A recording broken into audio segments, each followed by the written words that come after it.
Well, it is cold and snowy and overcast. Perfect day for a ride.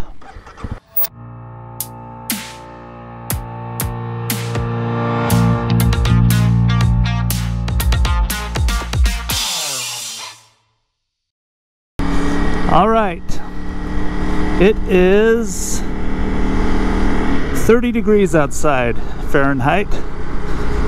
In Celsius, that is basically no degrees, a little bit less than 0. So why am I out here on my motorcycle with no degrees to comfort me? I don't know. I guess the short answer is because I want to be.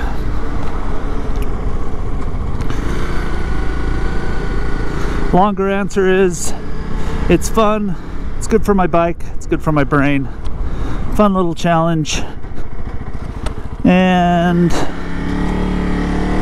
I just needed to get out.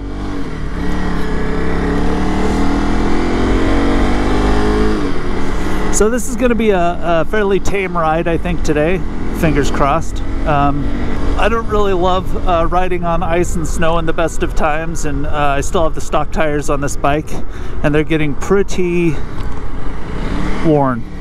So if I run into any ice and snow today, I'm gonna take it nice and easy. Try and stay on 2 wheels. And my neck is getting freezing, so I'm gonna pull over really quickly and put on my balaclava. I'm back with my balaclava on. If you ride in sub-freezing weather and you don't have a balaclava, I highly recommend it. I'll put a link to one. They're pretty cheap. You can get a balaclava, you know, for 15-20 bucks at most. They just cover your head and go down. You can tuck them into your jacket. Keeps your neck warm, keeps your ears warm, keeps your face warm. Hopefully you can still hear me because I'm talking through it right now. And I'm gonna kick on my heated grips and we're good to go. So today, like I said, I'm going to keep it pretty low key. I don't know if I've mentioned it before. I may have, but I have a soft spot for old cemeteries, so I'm going to go hunt down a few of them today. I live in a pretty cool part of the United States. A lot of neat history here. And I'm going to go out. This is real history. If you've watched some of my fake history videos, don't worry. This is as real as I can remember, at least. But just prior to the Civil War, there was a ton of military personnel stationed out here in Cedar Fort, Camp Floyd area, right where I live. Because of what they call the Utah War. And that in itself is a pretty interesting story. I'm not going to go through it right now because I'm sure I get details wrong, but basically President Buchanan sent 3,500 or so troops out here to deal with the Mormon rebellion as they saw it. So they were here for a year and a half or something like that. And there's a ton of them, and so there's a cemetery out there, one that I've driven by that's actually for Camp Floyd, and then there's an old cemetery in Fairfield, I believe, and one in I think there's a couple I saw in Cedar Fort that I've never seen, so I'm just gonna go check them out. Really just an excuse to get out and ride. And I can already see that there's going to be snow in my way, so we'll see how that goes on this on these bald tires on the CRF300L rally. Yeah, this is slippery.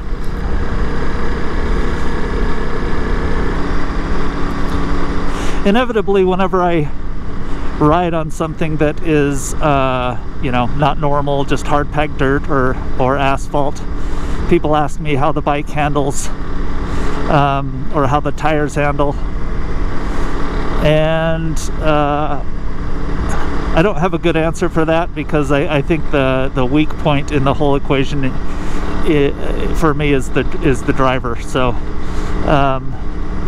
I do very mediocrely on this kind of stuff. I think the bike does fine. Things might be easier if I had better tires. I don't know. There gets a point on ice that it just doesn't matter. You're going to slide no matter what. I remember being in an ice storm in Nebraska in my car, and I was sitting at a four-way stop, and a big gust of wind came, and I was stopped, and it just blew me sideways. I mean, there's no amount of skill that can prevent certain types of things.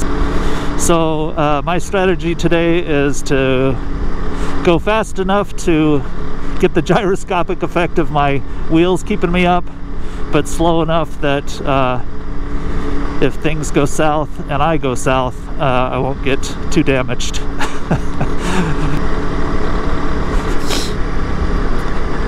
When it, oh, woo! Yeah, I can feel that this is just pure ice. Luckily, that didn't hurt.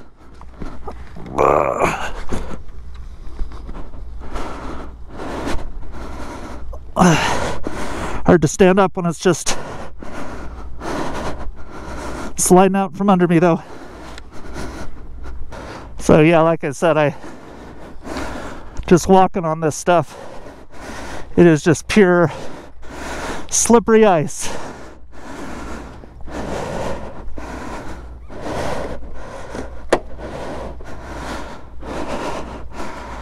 So I'm gonna take it even slower. Good news is that just felt like I was on a slippery slide. No pain whatsoever.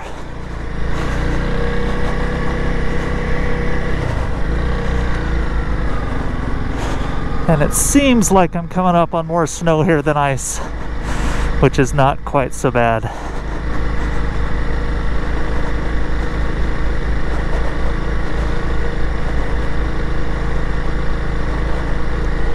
Ah! All right, I think I'm going to give up on this little stretch and go back out to where it is plowed. All right, this is me giving up and slowly poking back out of this ice field that I'm in right now. I'm sure my bald tires aren't helping, but I really don't think I have the skill set to ride on this kind of stuff no matter what tires I had. I don't know, maybe if I just shot through it at full speed, I'd have enough momentum to just stay up regardless, but I'm not that brave. The tricky part for me after any kind of a spill is letting my adrenaline calm down so I'm not being extra jerky, you know. I start stressing out, and I just think you ride better when you're more relaxed, more confident, and you lose some of that confidence when you take a spill, gripping your handlebars tighter, kind of jerking more at the wrong things. And that's part of the reason I put myself through stuff like this, is to get my body used to dealing with the adrenaline so that I can get better. I'm a firm believer that if you want to get better at something you're not good at, you have to be willing to fail sometimes. But I'm also not a glutton for punishment, so a couple spills, 2 so far, and I've still got another quarter mile to get back off this snow, so wouldn't be surprised if there's more spills in store for me. You know, I've thought about, I see these spikes that people put in their tires. They look like just spikes that you basically screw into tires so you can ride on stuff like this and have real traction because it digs in. And now that these stock tires are getting pretty worn down, I'm a little tempted to buy a set of those and just give it a try. The problem I have with it is I don't think it's a good idea to ride with those things on asphalt, and so getting to this kind of stuff from my house would be kind of a pain. I'd have to put my bike on a carrier and towed it over here. So I don't know, maybe I'll put it on like my XT250 or even the little CRF125F, something that's a little easier to throw onto a carrier and hop out here and see how the spikes do. We'll see. Got a lot of winter left, so who's to say what I'm gonna try. Whew. It is so slippery right here. Give it any kind of gas and I just feel that rear wheel slipping out from underneath me. Last year I went out and I rode for several miles in the snow, but it wasn't this icy stuff. It was just kind of hard packed snow, which isn't nearly as bad. All right, I made it. Woohoo! Bike's intact, my bones are not broken, and I'm back on the asphalt. And we'll go this way instead.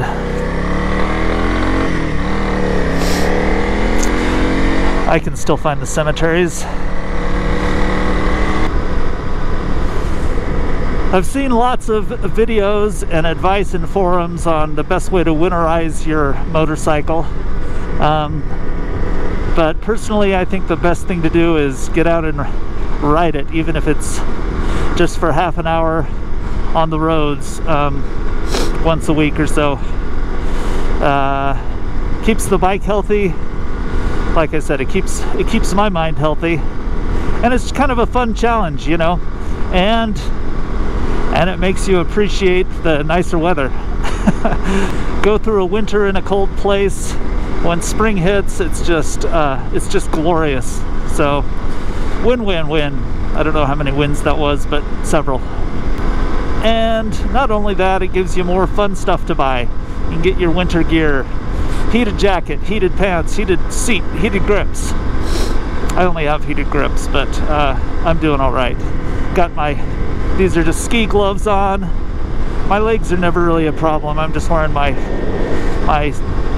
dual sport pants. I can feel the cold down there, but it's not really bothering me. And then I just layer up on my top. Got an undershirt, a hoodie, and then my dual sport jacket, and I just feel fine. Got the balaclava, as I said earlier, on my head and neck. And if you're like me and you live in an area where you've grown up sledding and skiing and things like that, chances are you may have a lot of the gear you need to stay warm on a bike already. And I've said this in another video, but ski gear is a lot cheaper than motorcycle gear. You know, these ski gloves probably cost 25 bucks. They're nothing fancy, but they get the job done. If I bought some motorcycle gloves that were similarly insulated against the cold and the wind, I'd probably be into them 150 bucks, you know. All right, so the question is, will I be able to find these cemeteries? One I know where is for sure, but the other few I don't. I looked at a map before I took off, and they didn't seem like they'd be too hard to find, but we'll see. All right, I see one of the cemeteries right there. I don't know why I've never noticed that before. It's right off the road. Fairfield Cemetery. Let's go check this out.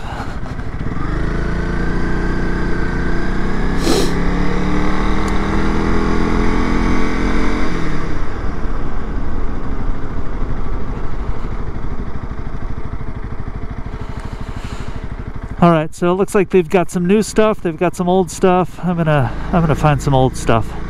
And if you're watching this from outside the United States, you're probably laughing at me for thinking this is old stuff. If you're over in Europe and you've got cemeteries that have you know, gravestones from, I don't know, the Dark Ages, then that's awesome. But this is what I've got. Now this is kind of cool, this little baby one. No markings on it. 1909, this is a newer one. 1954. Agnes Findlay, 1908. 1889, James P. Park. I don't know what it is, I just love this kind of stuff. 1889 on Samuel Mulliner. Looks like I can go in this gated section. And there's so many little, just little sandstone looking stones.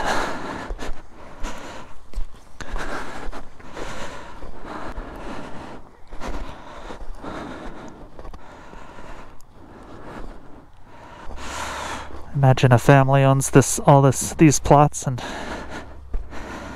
put a gate around it. 1901 on that one, William Carson. 1872.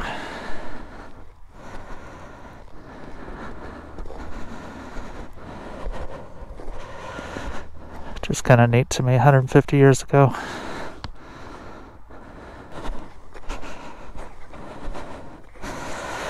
Just gotta wonder what these little rocks are that have no markings on. Who were those people?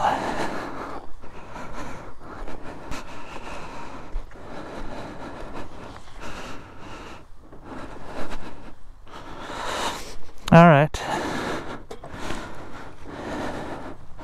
One down. See if we can at least find another one.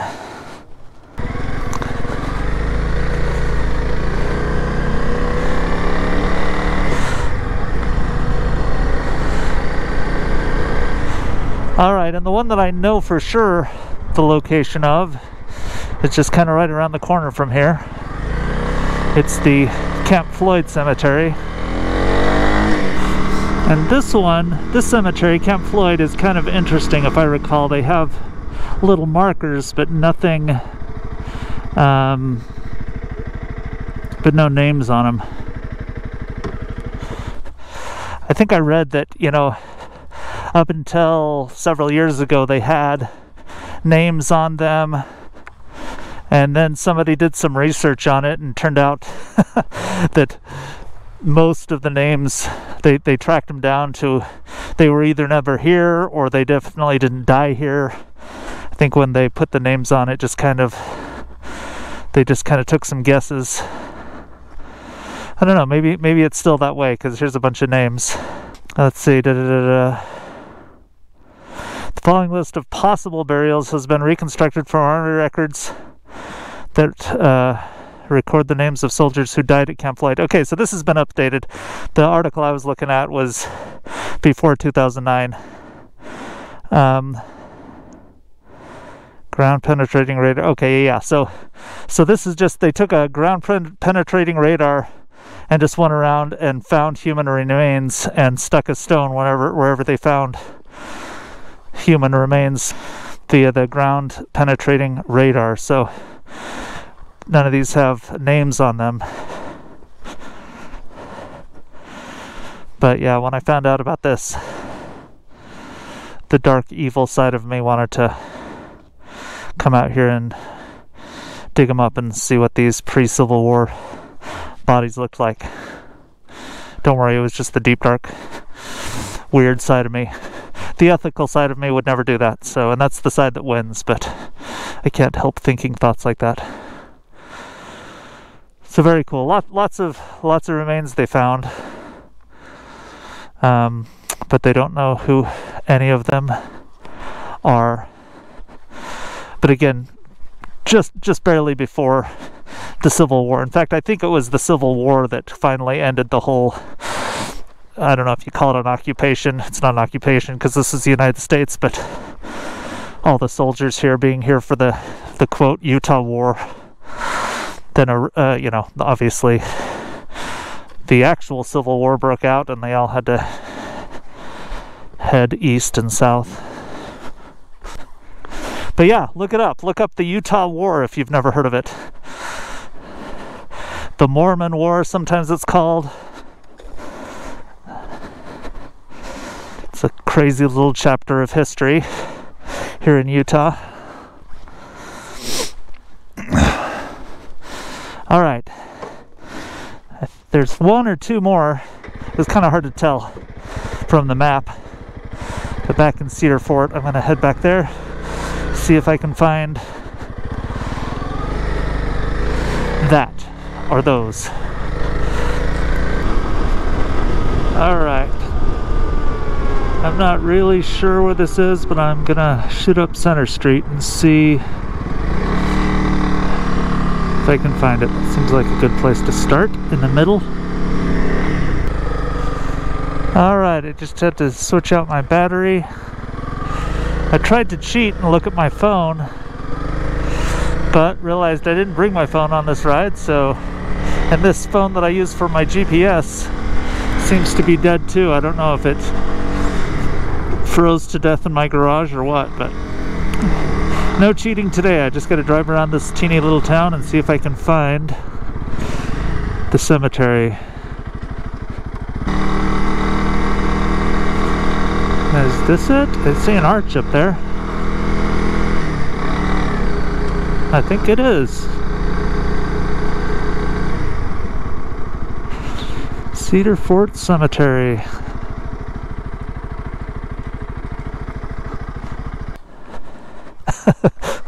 Question is, can I walk across this cattle guard with these stiff boots on?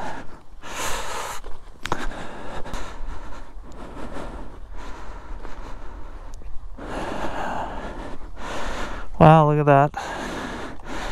Got an old directory. Pretty weather beaten. I'm just gonna go take a peek at some of these older looking stones.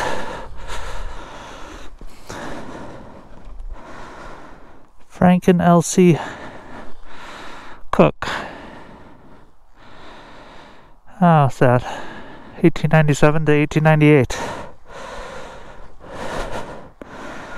Twins, maybe? Ole Peterson, that's a cool name. Died 1886, it looks like. 1904. Cook. This is the Cook area. Cute little section in the trees. 1875. 1900, some newer ones here.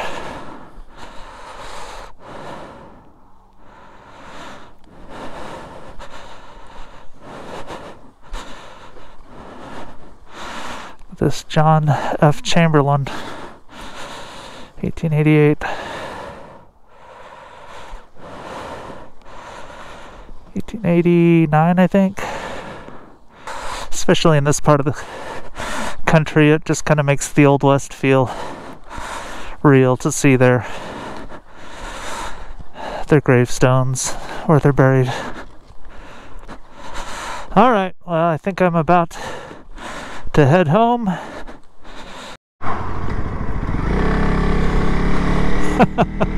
So I'm riding home, and I just glanced down and just now realized how janked my front handguard got on one of those falls. That's actually the second one I've bent. The previous one wasn't bent this bad. They are cheap handguards. These are Amazon, you know, Chinese Zeta ripoffs. So I think they're pretty soft, but there is something to be said for things bending instead of breaking. So last time I just replaced it because it was 28 bucks. This time I may just bend it back. Anyway, this has been a fun little adventure in the cold. Hope you've enjoyed riding along with me. I appreciate you watching my videos. Subscribe if you feel like it. Ride safe and stay warm.